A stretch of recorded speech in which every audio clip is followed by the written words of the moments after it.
आणि याला जबाबदार केवळ मराठ्यांना धरून चालणार नाही, मी मराठ्यांना यामध्ये झुकतं माप अजिबात देत नाही. या सर्व शेतकरी जाती आणि या सर्व कारागीर जातींनी अस्पृश्यता पाळलेली आहे. या सचिन माळी आणि शीतल साठे यांना माझं जाहीर आव्हान आहे, यांनी कोणत्याही मंचावर यावं आणि हे सिद्ध करून दाखवावं. कोणत्या मराठ्याने कोणत्या सुताराच्या कोणत्या घराला उठता बसता शिवी दिली असं 100 वर्षामध्ये महाराष्ट्रामध्ये एक उदाहरण दाखवून द्यावं. रामकृष्ण हरी मित्रांनो, सर्वांना जय भीम, जय शिवराय. मित्रांनो, तथागत गौतम बुद्धांनी आपल्याला पंचशिलाचा मार्ग सांगितला, अष्टांग मार्ग सांगितला. याशिवाय तथागत गौतम बुद्धांनी अजून काही तत्वे सांगितलेली आहेत. त्यातील एक मुख्य तत्व आहे की द्वेषाचं उत्तर द्वेषाने देऊ नये. मित्रांनो, समोरचा व्यक्ती जर आपला द्वेष करत असेल, समोरची प्रवृत्ती जर आपला द्वेष करत असेल, समोरचा गट जर आपला द्वेष करत असेल, तर त्याला उत्तर द्वेषाने देऊ नये, ही तथागत गौतम बुद्धांची शिकवण आहे. मित्रांनो, आज मराठा समाज आरक्षणासाठी, त्यांच्या हक्कासाठी रस्त्यावर उतरलेला आहे आणि सरकारला तो जाब विचारत आहे. या महाराष्ट्र सरकारने गेल्या 70 वर्षांपासून मराठ्यांची कागदपत्रे दाबून ठेवलेली आहेत आणि त्याबद्दल सरकारला जाब विचारण्याचं काम माननीय मनोज जरांगे पाटील यांच्या माध्यमातून होत आहे. जरांगे पाटलांच्या या साध्या सरळ मागणीमुळे अनेक जणांच्या पोटामध्ये कळ उठलेली आहे.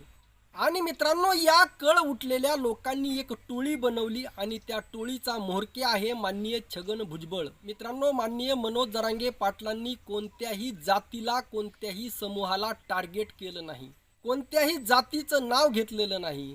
परंतु छगन भुजबळ यांच्या नेतृत्वाखाली जी टोळी उभा राहिली, ती टोळी सरळ सरळ मराठ्यांचं नाव घेऊन मराठ्यांना आव्हान देत आहे, मराठ्यांना चॅलेंज करत आहे. एवढंच नाही तर उघडपणे मराठ्यांचा द्वेष करत आहे. तरी सुद्धा जरांगे पाटलांचं भाषण ऐका, ते कोणत्याही जातीला टार्गेट करत नाहीत, तर त्या टोळीचा जो म्होरके आहे छगन भुजबळ, केवळ छगन भुजबळ यांना टार्गेट करत आहेत. यावरून लक्षात येतं की छगन भुजबळ आणि जरांगे पाटील यांच्यामध्ये किती फरक आहे. यावरून लक्षात येतं की जरांगे पाटील सर्व ओबीसींना आपला भाऊ मानतात आणि छगन भुजबळ आणि त्यांच्या अंडरखाली कार्यरत असणारी टोळी मराठ्यांचा केवळ द्वेष करत आहे. परंतु या द्वेषाला उत्तर द्वेषाने मराठा समाज देत नाही. आणि याच छगन भुजबळांच्या टोळीमध्ये सामील झालेला एक चेहरा म्हणजे सचिन माळी आणि शीतल साठे. मित्रांनो, कोणी कोणती भूमिका घ्यावी हे ज्याचं त्याला स्वातंत्र्य आहे. परंतु या स्वातंत्र्याच्या नावावर तुम्ही एका जातीला टार्गेट करत असाल, तुम्ही विषमतावादी मांडणी करत असाल, तुम्ही खोटी मांडणी करत असाल, तुम्ही आधारहीन मांडणी करत असाल, तुम्ही महामानवांच्या विचाराच्या विरुद्ध मांडणी करत असाल, तुम्ही साधू संतांच्या विचाराच्या विरुद्ध मांडणी करत असाल आणि त्यामध्ये समाजामध्ये गैरसमज पसरवत असाल, तर या मांडणीला जशाला तसं उत्तर सुद्धा देणं अभिप्रेत आहे. मित्रांनो, हे जे गाणं आहे सचिन माळी आणि शीतल साठे यांचं, त्या गाण्याचे बोल आहेत, तुझ्याच टाचा खाली होतो मानवरी केली नाही, काय सांगू लखा तुला माझी लायकी काय, सालगडी माझा बापर होता तुझ्या दारी, पिढ्यान पिढ्या केली होती वेठ बिगारी. मित्रांनो, या गाण्याच्या द्वारे सचिन माळी आणि शीतल साठे यांनी गंभीर असे आरोप मराठा समाजावर केलेले आहेत. अत्यंत धांदांत खोटारडे आरोप सचिन माळी आणि शीतल साठे यांनी केलेली आहेत. कारण येथील ओबीसी समाज हा कधीच मराठ्यांच्या टाचाखाली नव्हता, भूतकाळातही नव्हता आणि आजही नाही. मित्रांनो, आता काही गोष्टी मी पुराव्यासह मांडणार आहे, त्यामुळे व्हिडिओ शेवटपर्यंत पहा, समजून घ्या. आणि यामध्ये जर तुम्हाला काही वावगं वाटलं तर तुम्ही त्यावर नक्की प्रश्न विचारू शकता. मित्रांनो, आज भारतीय राज्यघटना लागू झाल्यानंतर आज गावगाड्याची परिस्थिती बदलली असली तरी राज्यघटना लागू होण्याच्या अगोदर गावगाड्याची परिस्थिती कशी होती ते पहा. मित्रांनो, अगोदर गावगाड्यामध्ये 3 प्रकारच्या जाती होत्या. मित्रांनो, गावगाड्यातील पहिली जात ही शेतकरी जात आहे, गावगाड्यातील दुसरी जात ही कारागीर जात आहे आणि गावगाड्यातील तिसरी जात होती अस्पृश्य जाती. मित्रांनो, या शेतकरी जातीमध्ये कुणबी, माळी, धनगर आणि वंजारी या जाती येतात. मित्रांनो, कारागीर जातीमध्ये कुंभार, सुतार, लोहार, धोबी, न्हावी इत्यादी जाती येतात आणि अस्पृश्य जातीमध्ये मांग, महार, चांबार इत्यादी जाती येतात. आता मित्रांनो, शेतकऱ्यामध्ये असणाऱ्या या ज्या 4 जाती आहेत, माळी, कुणबी, धनगर आणि वंजारी या चारही जातींकडे शेती होती. या चारही जातीमध्ये पाटीलकी होती, देशमुखी होती. या चारही जातींना जमिनी होत्या, मोठमोठाले वाडे होते. ज्या भागात ज्या जातीची संख्या जास्त आहे त्या गावामध्ये त्या भागामध्ये त्या जातीकडे पाटीलकी आणि देशमुखी असायची. सांगली भागात धनगरांचे मोठमोठाले वाडे आहेत, पाटीलकी आहे. मराठवाड्यातील धनगर सुद्धा शेती करतो, त्यांच्याकडे शेती आहे. मित्रांनो, धनगर बांधवामध्ये काही वर्ग आहे. जो वर्ग फिरून मेंढ्या चारण्याचं काम करतो तो वर्ग वेगळा आहे. तो वर्ग आणि शेती करणारा वर्ग धनगर हे जरी एकच असले तरी सुद्धा प्रामुख्याने शेती करणारा एक मोठा वर्ग धनगर समाजामध्ये धनगर जातीमध्ये आहे. मित्रांनो, जसा जगद्गुरु श्री संत तुकाराम महाराजांचा जन्म एका महाजन कुटुंबात झाला, एका सावकार कुटुंबामध्ये झाला, तसाच राष्ट्रसंत संत भगवान बाबांचा जन्म पाटील घराण्यामध्ये झाला. बीड जिल्ह्यामध्ये ज्या भागामध्ये वंजारी समाजाची संख्या जास्त आहे त्या भागामध्ये पाटीलकी देशमुखी ही त्या समाजामध्ये होती. त्या समाजाकडे सुद्धा शेती होती आणि शेती करणारा सुद्धा तो समाज आहे. आणि आता ही जी सालगड्याची गोष्ट मांडत आहेत सचिन माळी आणि शीतल साठे, तर कुणब्यांकडे असणारे सालगडी हे जास्त करून कुणब्यामधील जे भूमिहीन आहेत किंवा अल्पभूधारक आहेत तेच असायचे. वंजारी समाजाकडे असणारे सालगडी सुद्धा जवळपास त्यांच्याच जातीमधले असायचे. असंच धनगर समाजाचं आहे. किंवा एकाच गाव समूहामध्ये अशा वेगवेगळ्या जातीचे लोक असताना अशामध्ये काही कुणब्यांचे लोक माळी, धनगर, वंजारी यांच्याकडे सालगडी असायचे किंवा माळी, धनगर, वंजारी या समाजाचे सालगडी कुणबी समाजाकडे असायचे. अशी सुद्धा काही उदाहरणे सापडतील. आता या सर्व शेतकरी जाती या सवर्ण जाती होत्या. यांच्यावर यांना टाचाखाली ठेवण्याचं काम मराठ्यांनी कधी केलं हे सचिन माळी यांनी सिद्ध करून दाखवावं. जर त्यांना हे सिद्ध करून दाखवता येत नसेल तर त्यांनी मराठा समाजाची जाहीर माफी मागावी. मित्रांनो, आता आपण ज्या कारागीर जातींचा सचिन माळी यांनी त्यांच्या गाण्यामध्ये उल्लेख केलेला आहे त्यांची स्थिती कशी होती ते पाहू. मित्रांनो, ज्या कारागीर जाती आहेत त्या कारागीर जातींचं आणि शेतकरी जातींचं ॲग्रीमेंट असायचं, करार असायचा, करारनामा असायचा. उदाहरणार्थ गावामध्ये एक सुताराचं घर असायचं, आजही आहे. शेतकऱ्याला लागणारी अवजारे वर्षभर बनवून देण्याचं काम सुतार करायचा आणि त्या बदल्यात योग्य मोबदला सुताराला प्रत्येक शेतकऱ्याकडून दिला जाईल. हा एक ॲग्रीमेंट होता, हा एक करार होता. गावामध्ये जरी सुताराचं एकच घर असलं आणि गावच्या पाटलाने जर काही कारणास्तव त्याला जाऊन दमदाटी केली तर त्या सुताराला माहीत असायचं की पाटलाच्या टिपणीमध्ये कुठं बिघाड करायचा. म्हणजे सुतार हा कधीच पाटलाच्या टाचाखाली राहिला नाही. मग तो पाटील कोणत्याही जातीचा असेल, माळी जातीचा असेल, धनगर जातीचा असेल, वंजारी जातीचा असेल, कुणबी जातीचा असेल. हीच अवस्था न्हाव्याची आहे, हीच अवस्था धोब्याची आहे.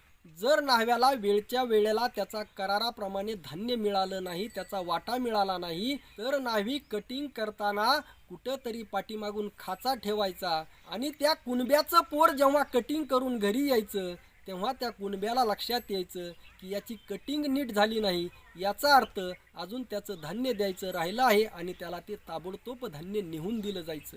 मित्रांनो, या दोनही जाती शेतकरी जाती आणि कारागीर जाती या दोनही जाती सवर्ण जाती होत्या आणि या सर्व जातींनी मिळून अस्पृश्यांवर अन्याय केलेला आहे.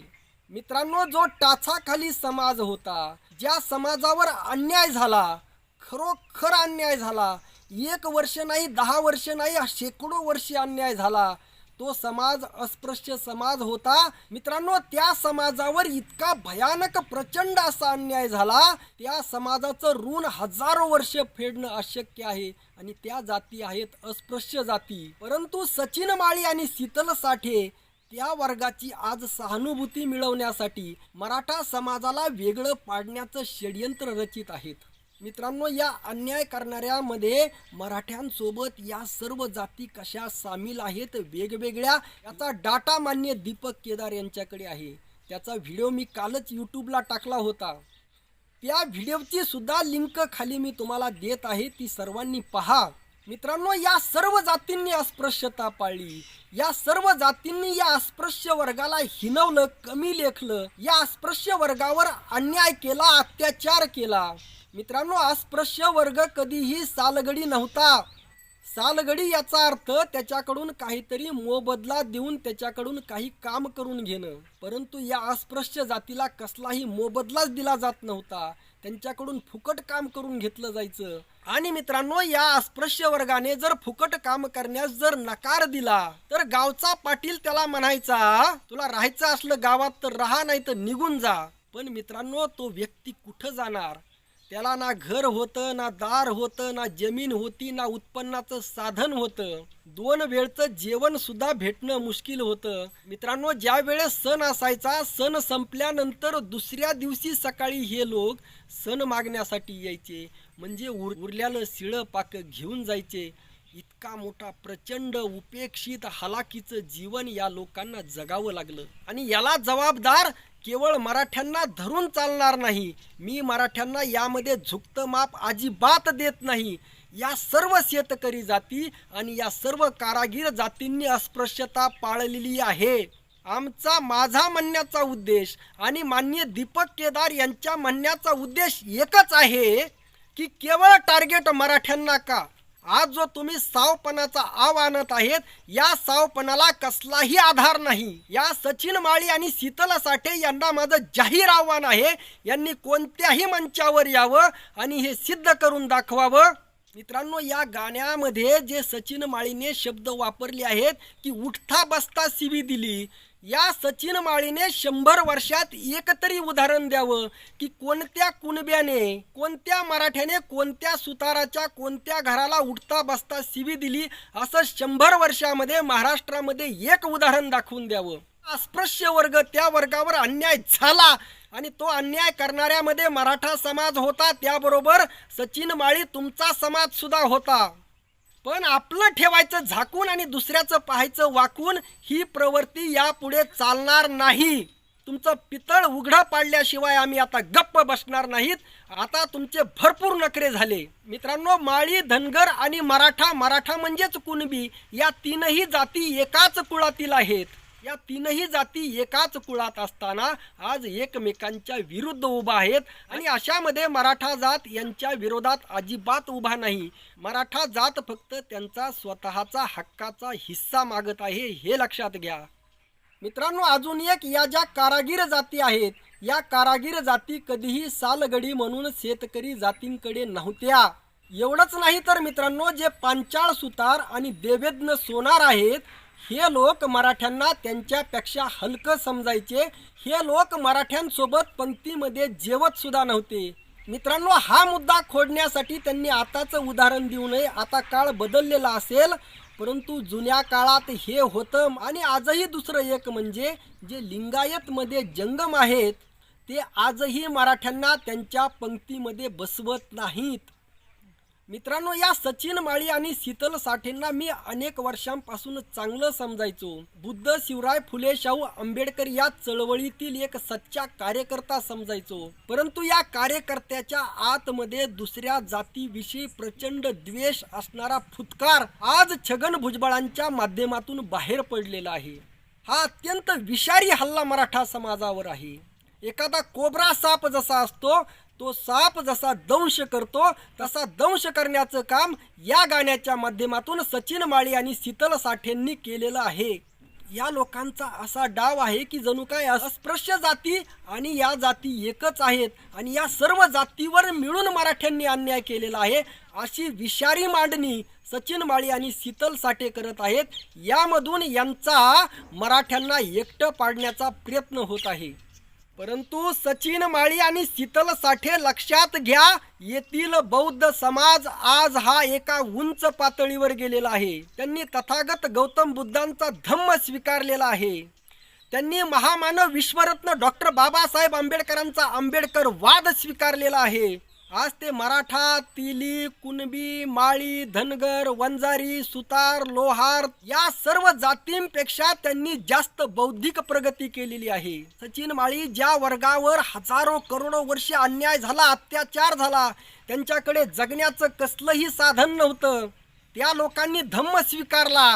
आणि तुमचा म्होरक्या छगन भुजबळ जी समता परिषद चालवत आहे, या समता परिषदेने महात्मा फुलेंचा सत्यशोधक धर्म का स्वीकारला नाही? मला जर महात्मा फुलेच स्वीकारता नाही आले आणि तुम्ही कोणत्या तोंडाने बाता मारता? आणि ज्या लोकांनी धम्म स्वीकारला, ज्या लोकांनी महात्मा फुलेंनाही स्वीकारलं, ज्या लोकांनी संत तुकाराम महाराजांना स्वीकारलं, त्या लोकांची तुम्ही दिशाभूल करायला निघालात. तुमची ही दिशाभूल माननीय दीपक केदार यांनी हाणून पाडलेली आहे. मित्रांनो, माझं या निमित्ताने मराठा बांधवांना आव्हान आहे. त्याचबरोबर ओबीसीतील एक खूप मोठा वर्ग मराठा समाजासोबत आहे, त्या वर्गालाही आव्हान आहे, अशा विषारी अपप्रचाराला बळी पडू नका. मित्रांनो, बौद्ध समाज याला कधीही बळी पडणार नाही. त्यामुळे मी त्यांना आव्हान करणार नाही, कारण त्यांची बौद्धिक पातळी ही या सर्वांपेक्षा उच्च आहे. आता यांची बौद्धिक पातळी कशी उच्च आहे याचा एक छोटासा पुरावा देतो. या शेतकरी जाती आणि या कारागीर जाती आजही समजतात की सत्यनारायण घातल्याने बुडालेली नाव वर येते. आता मित्रांनो, हजारो लाखो करोडो सत्यनारायण जरी घातली तरी बुडालेली नाव वर येईल का? हा प्रश्न आज अस्पृश्य समाज विचारत आहे. हा प्रश्न आज तथागत गौतम बुद्धांचा धम्म ज्यांनी स्वीकारला तो वर्ग विचारत आहे. मित्रांनो, अजून बरेचसे मुद्दे बाकी आहेत, त्याचा समाचार सुद्धा लवकरच घेणार आहे. आजच्या पुरतं एवढंच. प्रत्येकाने चॅनलला लाईक व सबस्क्राईब करा. प्रत्येकाने कमेंट करा. कमेंटमध्ये किमान जय भीम जय शिवराय एवढं लिहा. रामकृष्ण हरी, जय जगद्गुरू, जय शिवराय, जय भीम.